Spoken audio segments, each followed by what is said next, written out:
no puede entrar por la ventana a través de los daños y perjuicios en el reclamo del divorcio. Es decir, la pregunta del millón ¿es procedente una demanda de daños y perjuicios en el contexto del Código Civil y Comercial nuevo, ¿no? Ante el quiebre del matrimonio, los daños y perjuicios por el divorcio. Ustedes saben que ya en la Argentina mismo el tema de los daños y perjuicios en el divorcio es sumamente restrictivo, ¿no? Hay muy pocas sentencias que van a la culpa o que buscan a sindicar la culpa o la inocencia en el divorcio, porque la gente no recurre al divorcio culpable, y hay menos sentencias aún que conceden los daños y perjuicios en el divorcio. Sin embargo, también tienen mucha prensa. Que esto es llamativo, porque tienen más prensa que la realidad. Porque en absolutamente todos los programas de tele la gente está que se muerde los dedos con la infidelidad, la fidelidad de uno del otro, que le va a sacar toda la plata o no le va a sacar toda la plata. Cuando en realidad luego en los anales jurisprudenciales no hay tantas sentencias con respecto a los daños y perjuicios. Este es el estado de situación en la cual se planta el código. Ahora, si uno hace una interpretación sistémica y coherente de todo el ordenamiento, claramente que esta dificultad en la determinación de un culpable o un inocente nos impacta desde el ámbito de achacar una indemnización de daños y perjuicios. Y no significa acá que el quiebre del matrimonio o el quiebre o la culminación de la decisión de llevar adelante una vida matrimonial no genera dolor. Claro que genera dolor. Claro que genera una afección espiritual el hecho de que a mí me dejen, mucho más si me dejan por una más joven y que esté mejor, o sea, mucho más. Pero esto, por supuesto que causa dolor, pero no significa que todos los dolores o todos los daños, aunque sean daños, sean resarcibles en términos jurídicos. Que un amigo me estafe también genera dolor. Sin embargo, no hay sentencia de daños y perjuicios porque el amigo que a mí me vaya mal en un examen cuando estoy estudiando y con este examen podía aprobar la materia para recibirme o podía acceder a un cargo X, claro que me provoca desilusión y desencanto, pero no es indemnizable. La vida se trata de dolores y desencantos, que para eso tengo psicólogos o amigas. El mate de las amigas es para eso, entre otras cosas, ¿no? Pero no es el ámbito judicial el que se dedica a desentrañar esos dolores. ¿Se entiende a lo que voy? El ámbito judicial está reservado para otras cuestiones. Y si la finalidad o el objetivo es terminemos con las familias dañadas, pues debatir los daños y perjuicios en el divorcio implica coadyuvar al daño que pueda esto provocar en la familia. Pero además de las cuestiones propias del derecho de familia, porque podrían decir, ay, Victoria, sí, muy lindo, pero el derecho es uno solo. Y el derecho de responsabilidad y el resarcimiento y la víctima están dentro del Código Civil. Correcto.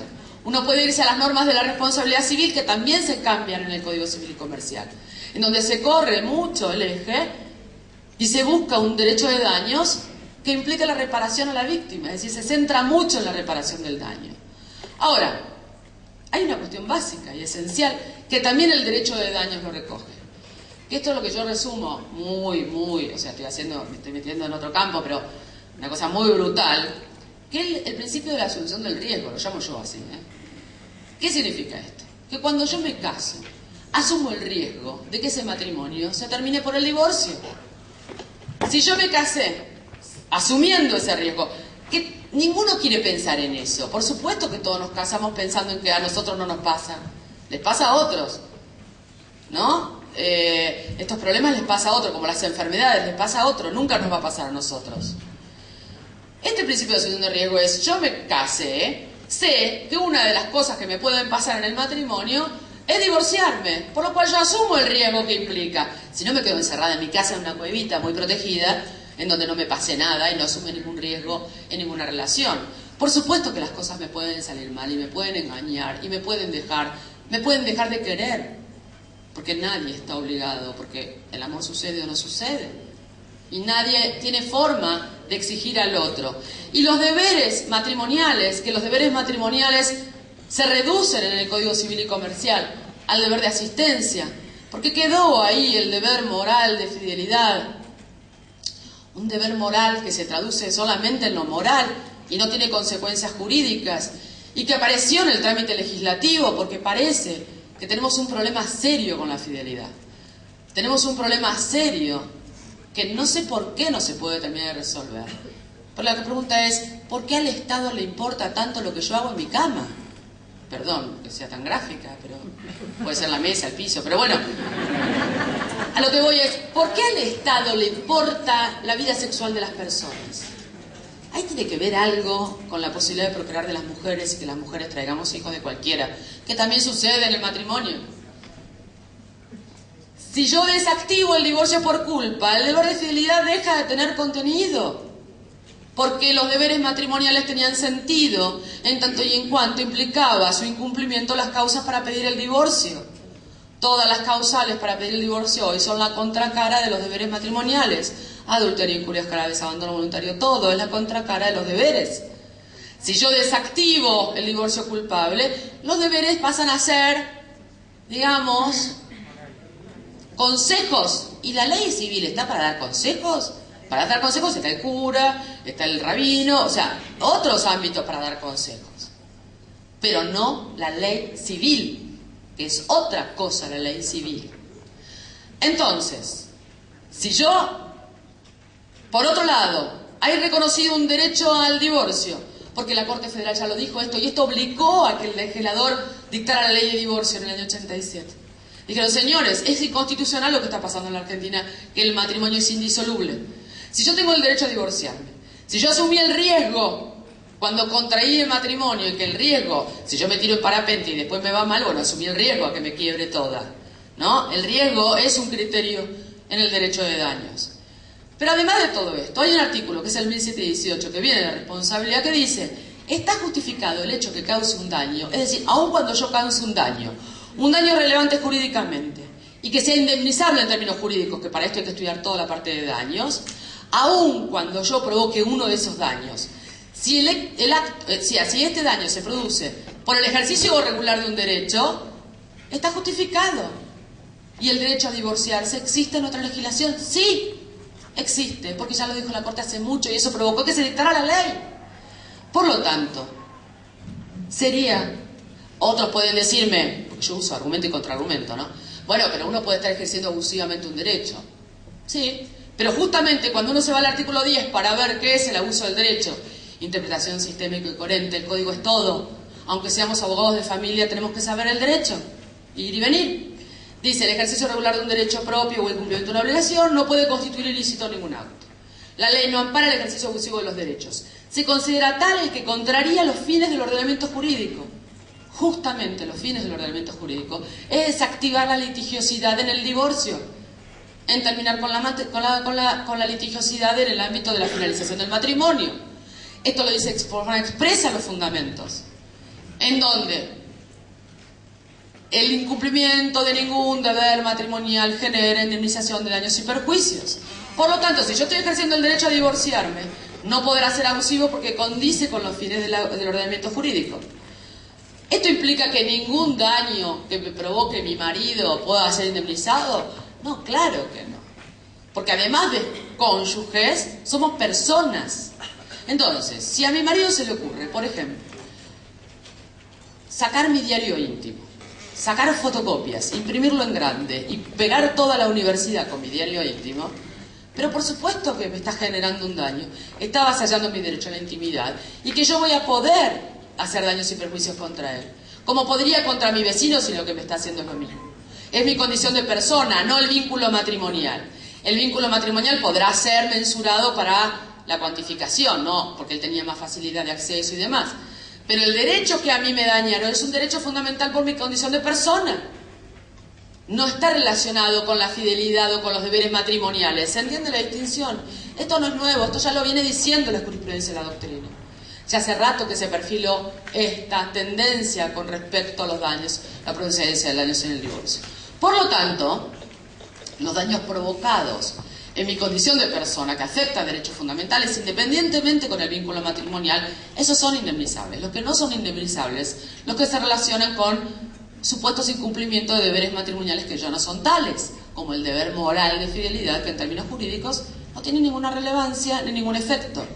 Es una de estas típicas formas transaccionales porque muchas veces la ley no es lo que uno quiere, sino lo que se puede, ¿no? La política es el arte de lo posible. Y la negociación fue necesario conceder. Bueno, se concedió esto, que no tiene ningún efecto, en el ámbito jurídico.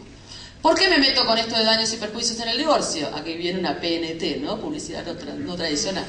Porque este año son las Jornadas Nacionales de Derecho Civil. Es un evento académico que se hace cada 2 años, de mucha importancia en la Argentina, porque hace muchos años que esto se viene realizando, y esto es una fuente. Hay muchas cosas, por ejemplo, en el código nuevo, que vienen de recomendaciones aprobadas en las Jornadas Nacionales de otros años.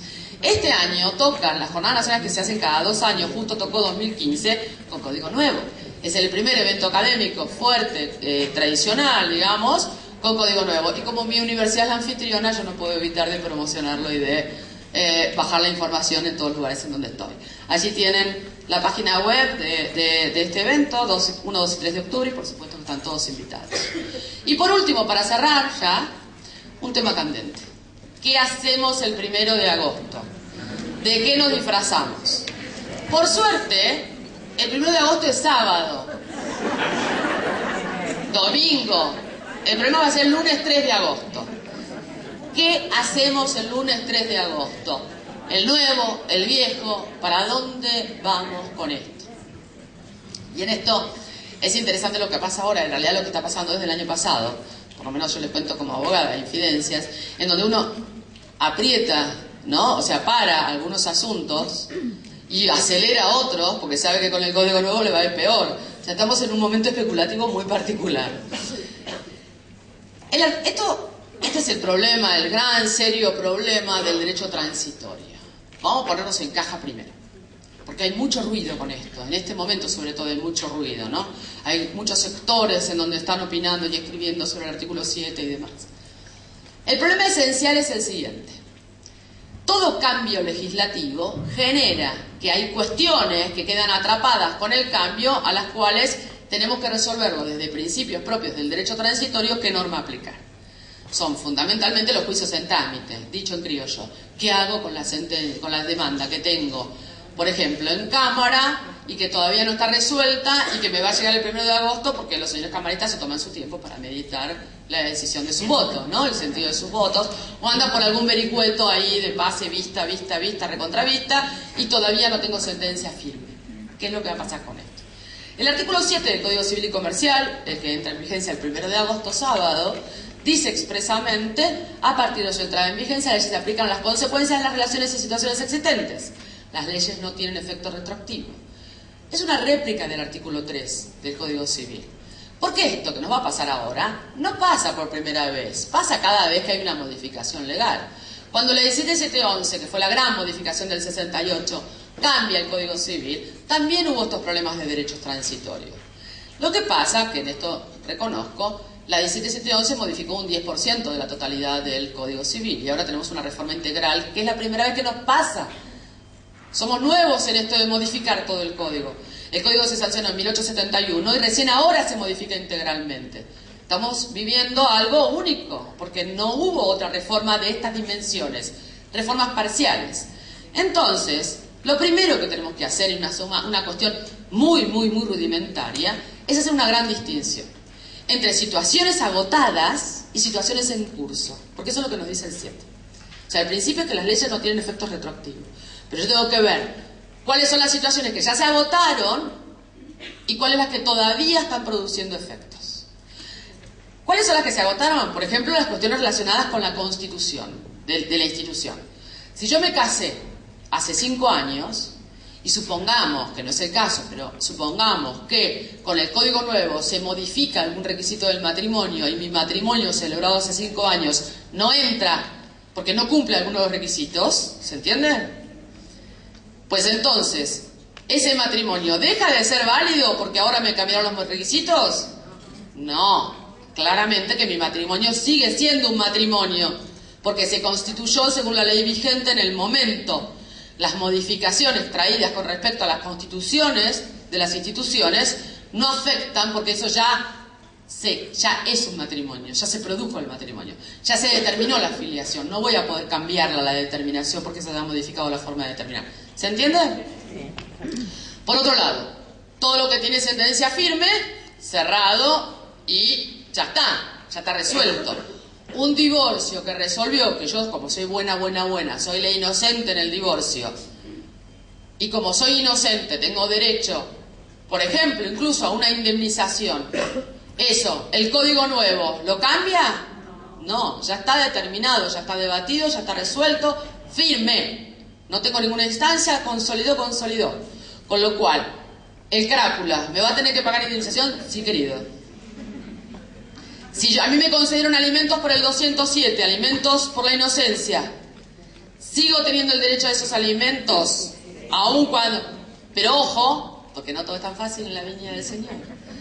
Las causas de cese del Código Nuevo son aplicables, porque las causas de cese son efectos a consecuencias no agotadas.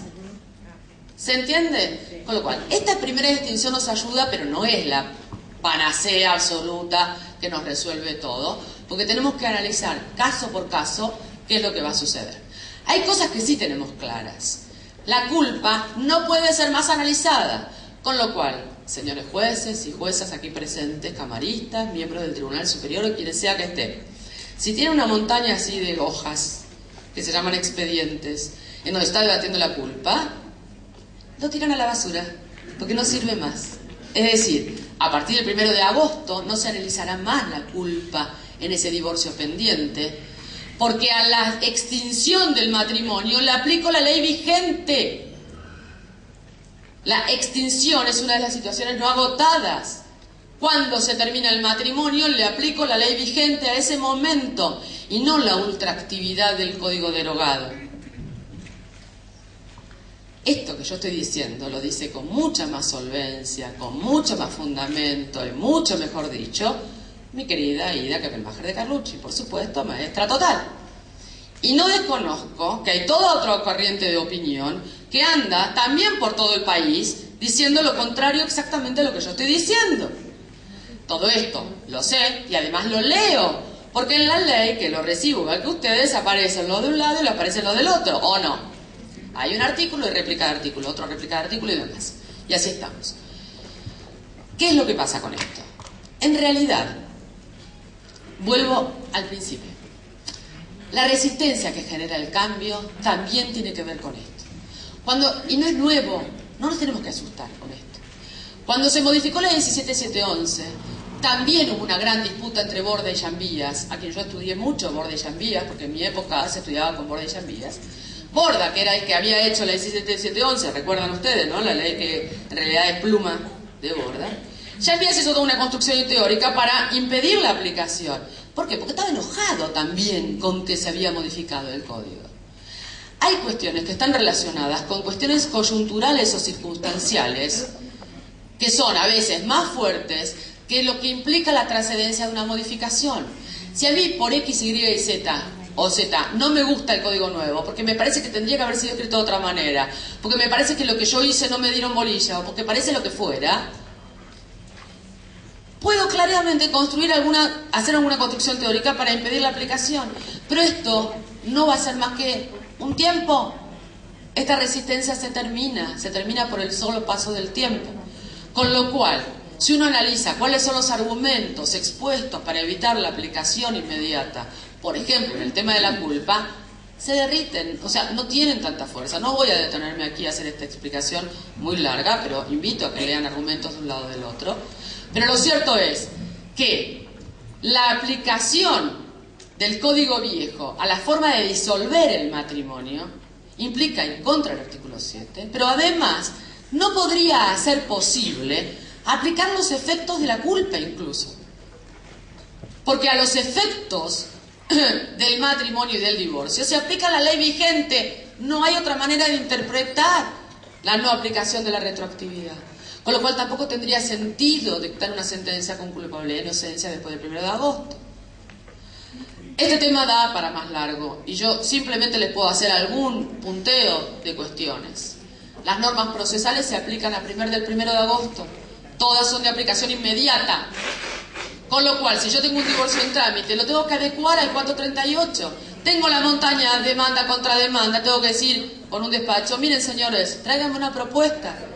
Tráigame una propuesta a los efectos, no me importa más, no debatamos más el pasado. Adecuemos a lo que dice el código ahora y tráigame una propuesta con los efectos y vamos a hablar de los efectos. Con respecto a los efectos del matrimonio, aplicable a todos los matrimonios. Un matrimonio hoy casado, el 3 de agosto, porque es lunes, vamos a dejar descansar a los escribanos.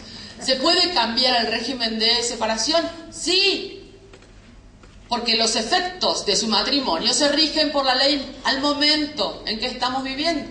Con lo cual, el lunes 3 de agosto yo puedo ir al escribano y decir, todo es mío, mío. A partir de ahora, separación de bienes. ¿Podemos hacerlo? Podemos hacerlo.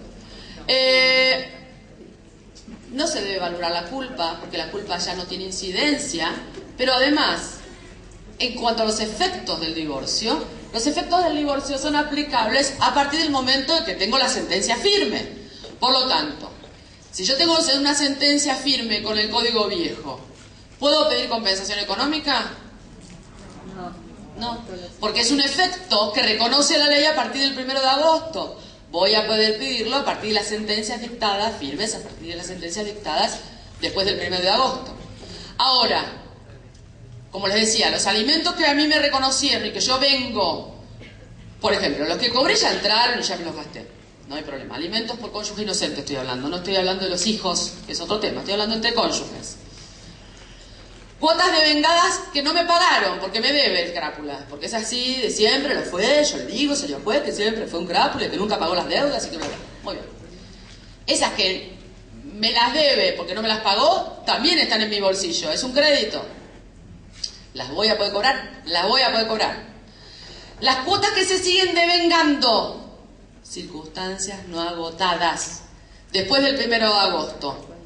¿Van a seguir devengándose? Sí, porque hay una sentencia que me lo fijó, aunque sea antes y aunque la culpa hoy no me importe. Pero el alimentante podrá utilizar las causas de cese que hay después del 1 de agosto para hacer cesar esos alimentos. Las causas de cese entran en la legislación de aquel momento. ¿Se entiende a lo que voy? Es un tema para desmenuzar caso a caso y no se pueden tomar posiciones dramáticas de nada, todo, se va y viene. Hay un librito maravilloso esto de Aida sobre el artículo 7 que la verdad. Y por último, una norma que también trae el código que no nos tenemos que olvidar. Ustedes saben que desaparece la regulación la separación personal. La separación personal era una instancia que la gente utilizaba habitualmente porque no llegaba a los años para divorciarse, ¿no? Entonces iba por separación personal. Poca gente recurre a la vía de la separación personal. Pero puede pasar, o sea, hoy, a partir del 1 de agosto, no va a haber más separación personal. O matrimonio o divorcio, pero no hay separación personal. Pero puede haber casos en los cuales yo tengo una sentencia de separación personal y no la convertí.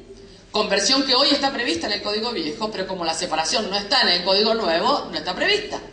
Por lo tanto, las personas que estuvieran separadas personalmente, no hablo de separación de hecho, hablo de sentencia de separación personal, y que no hicieron la conversión hasta el 31 de julio, ¿van a poder hacer la conversión después del 31 de julio? Sí, porque hay una norma transitoria, la ley que aprueba el Código Civil, además de aprobar el Código Civil, introduce cláusulas provisorias o transitorias, disposiciones transitorias. Una es justamente esta. Yo voy a poder peticionar la conversión, si venimos los dos, señor juez, venimos a pedir la despacho y ya, no tiene que pasar plazo, no hay límite, no hay nada, se convierte. Si yo quiero la conversión, pero no vengo con el otro que me firmó, le dan traslado. Si no contesta nada, se dicta la conversión. ¿Se entiende? Es decir, las sentencias de separación personal, a pesar de desaparecer la separación personal, pueden convertirse. Y por último, para cerrar ya, porque estoy pasada muy en el tiempo, perdón, aquí les dejo una herramienta nacional, una herramienta que puede ser de mucha utilidad y en la cual con mucho orgullo y mucho cariño puedo presentar.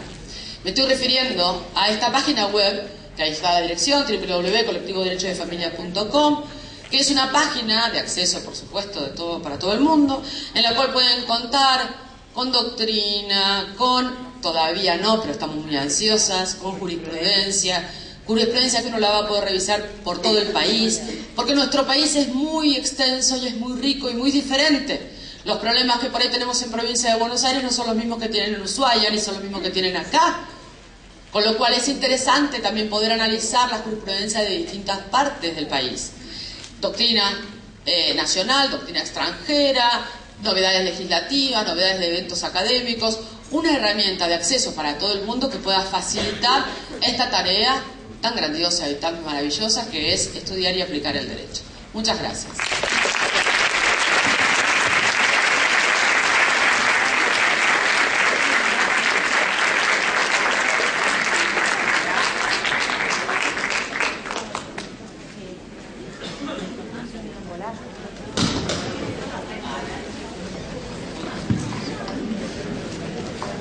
Hola.